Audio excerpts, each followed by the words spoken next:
तासगाव तालुक्यातील 10 शेतकऱ्यांची सुमारे 1 कोटी रुपयांना फसवणूक। महादेव गडदे हा दलाल फरार। पाहूया सविस्तर बातमी झुंजार न्यूज महाराष्ट्रमध्ये।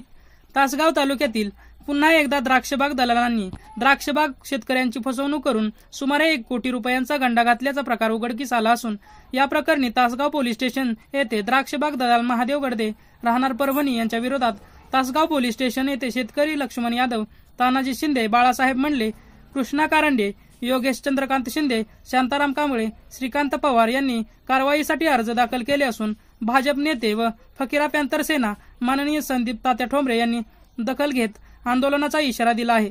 झुंजार न्यूज महाराष्ट्र प्रतिनिधी सुप्रिया शिंदे, सांगोला।